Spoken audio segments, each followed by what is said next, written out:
شروع کرتے ہیں اور اس کو بھی ختم کرتے ہیں، تیسرا پارہ پڑھتے ہیں، چوتھا پارہ پڑھتے ہیں۔ اس طرح غوث پاک رضی اللہ تعالیٰ عنہ پہلی بار پڑھنے کے لیے آئے ہیں، لیکن ایک پارے سے لے کر 15ویں پارے تک غوث پاک رضی اللہ تعالیٰ عنہ نے اپنا سبق سنایا۔ حضرات محترم، غوث پاک رضی اللہ تعالیٰ عنہ نے ایک پارے سے لے کر 15ویں پارے تک قرآن شریف اپنی ماں کے پیٹ میں یاد کر لیا تھا۔ جب ان کے استاد نے دیکھا تو وہ حیران ہو گئے، وہ پریشان ہو گئے کہ اتنا سا بچہ 4 سال کی عمر ہے، پہلی بار پڑھنے کے لیے آیا ہے، لیکن اس کی یہ حالت ہے کہ اس نے مجھ سے کبھی پڑھا نہیں ہے، پہلی بار پڑھنے کے لیے آیا ہے، لیکن ایک پارے سے لے کر 15 پارے تک اس نے قرآن شریف سنا دیا ہے۔ تو حضرات محترم، جب غوث پاک رضی اللہ تعالیٰ عنہ سے پوچھا گیا آخر معاملہ کیا ہے، تو غوث پاک رضی اللہ تعالیٰ عنہ کیا جواب دیتے ہیں؟ غوث پاک فرماتے ہیں کہ یہ 15 پارے میں نے اپنی ماں کے پیٹ میں یاد کر لیے تھے کہ جب میں اپنی والدہ کے شکم میں تھا،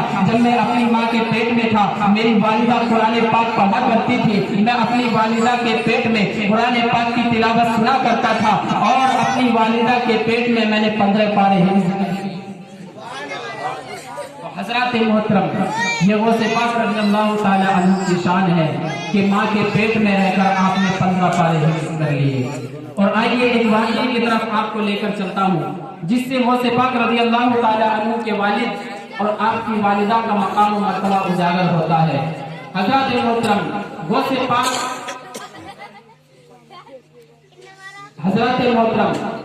پاک کے والد صاحب ایک بار ایک دریا کے کنارے سے گزر رہے تھے۔ غوث پاک کے والد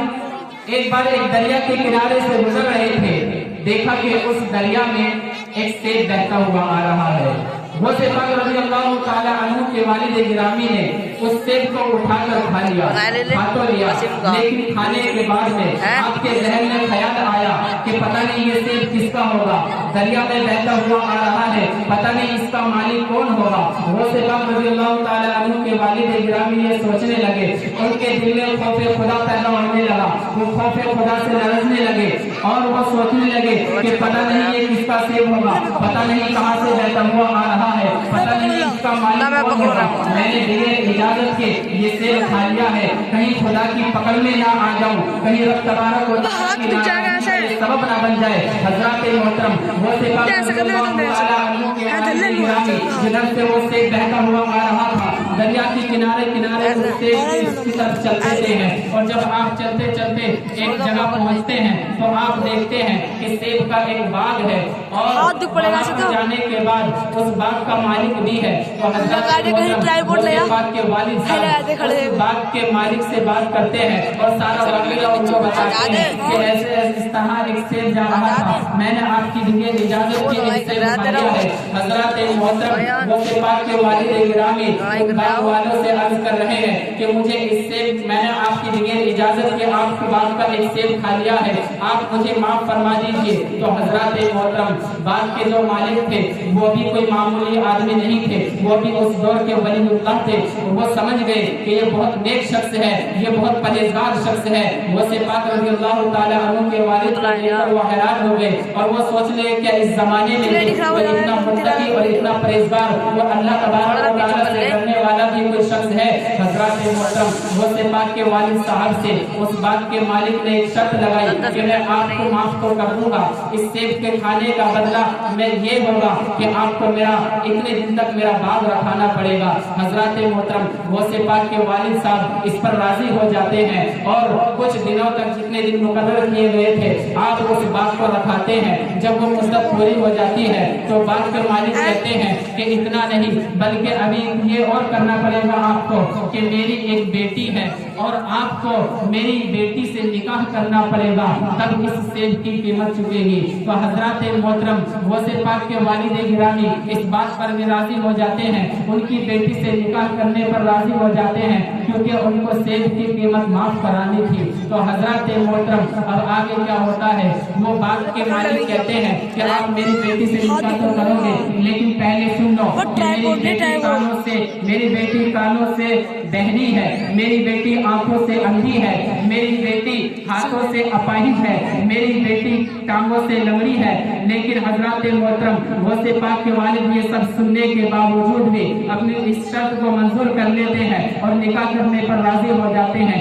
لیکن حضرات محترم جب نکاح ہوتا ہے اور وہ اس لڑکی کو دیکھتے ہیں تو حضرات محترم وہ دیکھتے ہیں کہ وہ لڑکی صحیح سالم ہے، اس کے اندر حسن بھی ہے، اس کے اندر جمال بھی ہے، وہ سن بھی رہی ہے، وہ دیکھ بھی رہی ہے، اور حضرات محترم وہ چل بھی رہی ہے، اس کے ہاتھ پاؤں بھی سلامت ہے۔ حضرات محترم غوث پاک رضی اللہ تعالی عنہ کے والد اس باغ کے مالک سے عرض کرتے ہیں کہ آپ نے تو کہا تھا کہ میری بیٹی اندھی ہے، آپ نے تو کہا تھا کہ میری بیٹی گونگی ہے، آپ نے تو کہا تھا کہ میری بیٹی بہری ہے، آپ نے کہا تھا میری بیٹی لنگڑی ہے، آپ نے کہا تھا کہ میری بیٹی ہاتھوں سے اپاہج ہے، لیکن یہ تو صحیح و سالم ہے، یہ تو صحیح سلامت ہے، پھر آخر وہ معاملہ کیا ہے؟ تو حضرات محترم وہ باغ کے مالک کہتے ہیں کہ میری بیٹی، میں نے اپنی بیٹی کو گونگا کہا تھا، وہ اس لیے کہا تھا کہ میری بیٹی نے کبھی فضول گفتگو نہیں کی ہے، میں نے اپنی بیٹی کو بہرا کہا تھا، وہ اس لیے کہا تھا کہ میری بیٹی نے اپنے کانوں سے کبھی بری باتیں نہیں سنی ہے، کبھی کسی کی غیبت اور چغلی نہیں سنی ہے، اور میں نے اپنی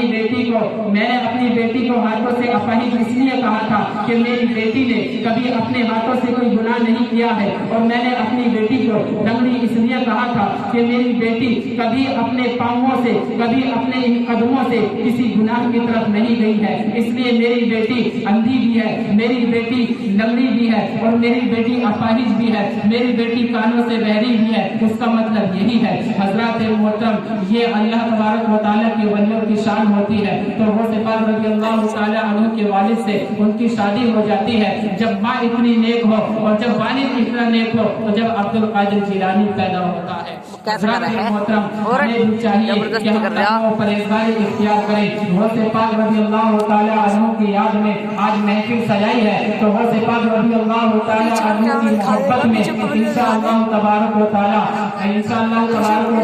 اللہ تبارک و تعالیٰ کی رضا کے لیے تمام اللہ تبارک و تعالیٰ کے جتنے احکام ہیں ان پر ہم عمل کریں گے، نمازیں بھی پڑھیں گے، اور اللہ تبارک و تعالیٰ نے جن کاموں کا ہمیں حکم دیا ہے انشاءاللہ تبارک و تعالیٰ ہم ان کاموں کو بھی کریں گے۔ جن کاموں سے اللہ تبارک و تعالیٰ نے ہمیں روکا ہے انشاءاللہ تبارک و تعالیٰ ان کاموں سے ہم باز رہیں گے۔ درود پاک پڑھیے، اللہم صلی علی سیدنا و مولانا محمد وعلی آلہ واصحابہ وسلم، صلو علیہ الصلاۃ والسلام علیہ یا رسول اللہ صلی اللہ تعالی علیہ وآلہ وسلم۔ کیا ہو گیا؟ حضرات محترم وہ صفات رضی اللہ تعالیٰ عنہ کی بہت ساری کرامات ہیں، اگر ان کو بیان کیا جائے تو کافی دن